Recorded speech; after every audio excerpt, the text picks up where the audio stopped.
Cina, sebuah negara yang kaya akan sejarahnya, telah mengalami transformasi politik yang dramatis pada abad ke-20. Perjalanan menuju komunisme yang dimulai pada awal abad ini telah membentuk peta politik global dan mempengaruhi jutaan nyawa. Untuk memahami bagaimana Cina menjadi negara komunis, kita harus melihat ke belakang pada kondisi politik, sosial, dan ekonomi yang membentuknya. Pada awal abad ke-20, dinasti Qing yang telah memerintah Cina selama berabad-abad mulai merosot.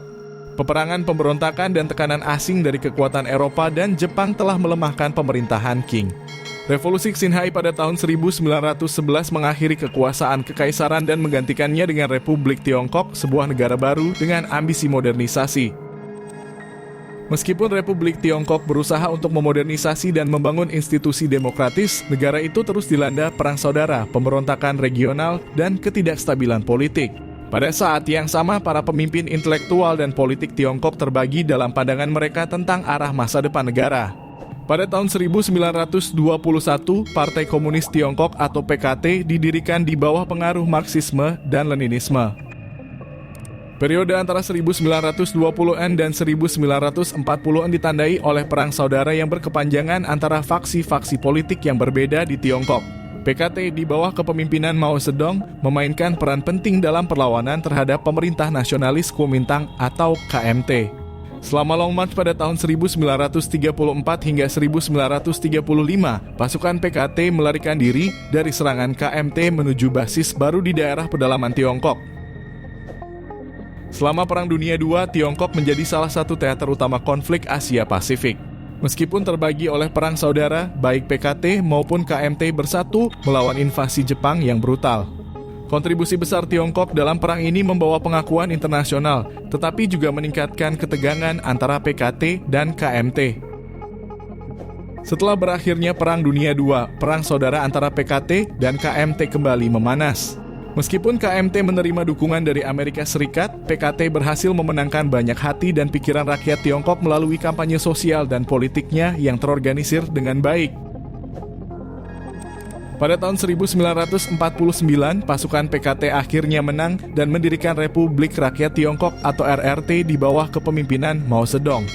Ini menandai berakhirnya perang saudara dan dimulainya era komunisme di Tiongkok. Mao dan PKT segera memulai serangkaian reformasi sosial dan ekonomi yang radikal, termasuk redistribusi tanah dan kampanye untuk menghilangkan elemen-elemen borjuis dari masyarakat.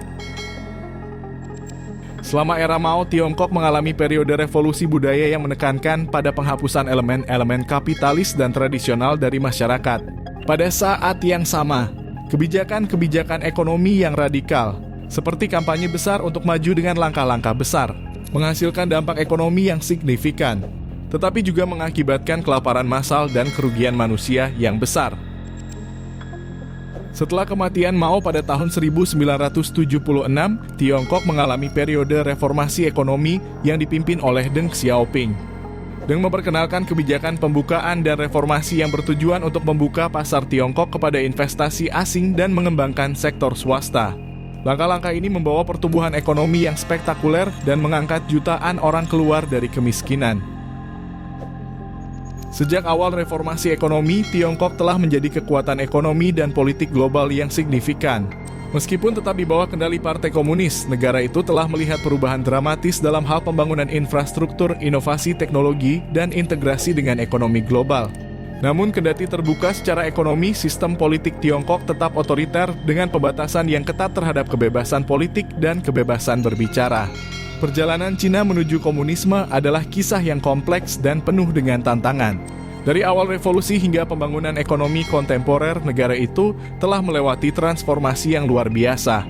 Meskipun tetap di bawah kendali Partai Komunis, masa depan politik dan ekonomi Tiongkok tetap menjadi subjek perdebatan yang intens baik di dalam maupun di luar negeri.